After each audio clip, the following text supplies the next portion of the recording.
In this tutorial, we're going to be covering the drawing sheet layout. To start off, open up the drawing sheet layout eDrawings file. So what we're going to do in this tutorial is we're going to cover the layout and standardization of your drawing sheets. So with all the previous tutorials, what we've been looking at are the objects that we're putting in, so how we're going to set up the views.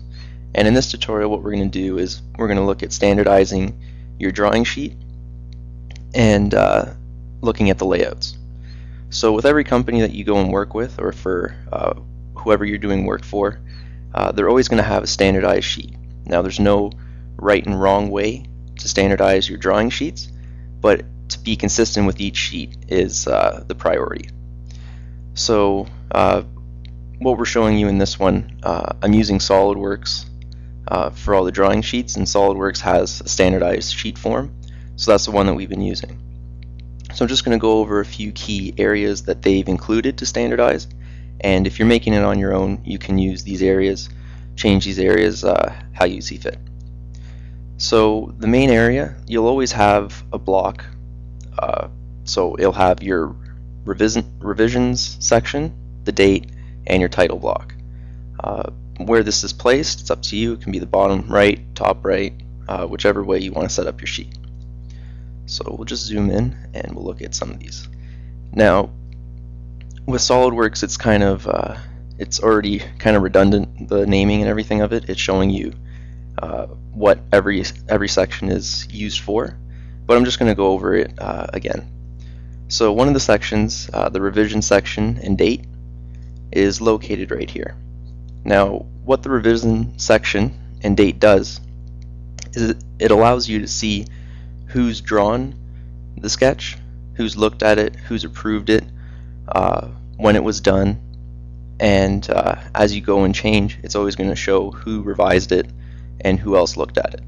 So what this area does is it gives you a checklist of looking at how your drawings progressed, who's been doing the work, and getting a date, and it just allows you to have a checklist to keep track of what you're doing with your drawings.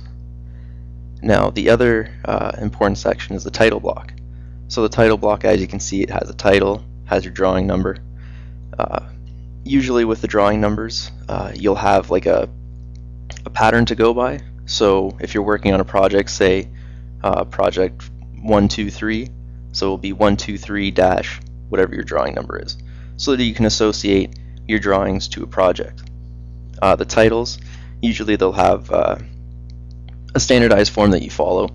So all of this is usually, as you go through it, it's how you want to standardize it. And like I said, being consistent throughout is the key priority with your drawing layouts. Now also up here you can see I've got Magnitude Engineering Solutions. Everyone's going to have like a logo or just saying what the company is.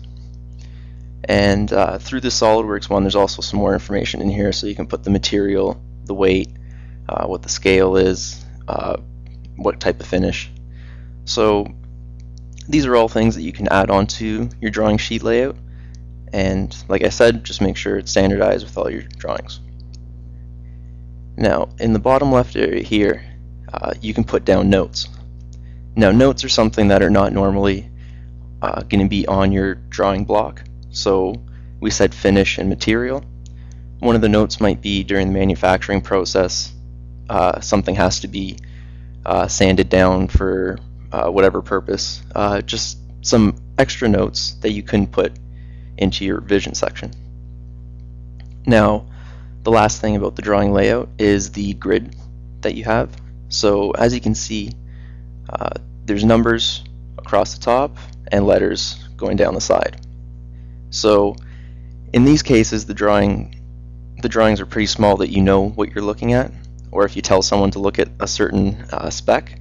But if you have a huge drawing sheet, you can tell them coordinates. So you can tell them, in this case, say we want to look at this point here, you'd be able to tell them that it's in A3, so they can look in that area.